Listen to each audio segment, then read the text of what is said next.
天気予報では晴れのはずですが、朝から大雨です。そういえば、今日はいい天気のはずでしたが、友達とお台場を見学するつもりだったのに、残念です。でもお台場なら室内でも楽しめるはずですよ。モールの中に大きい遊園地がありますから。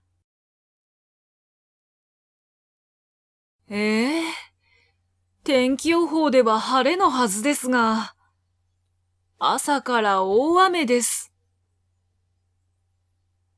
そういえば、今日はいい天気のはずでしたが、友達とお台場を見学するつもりだったのに、残念です。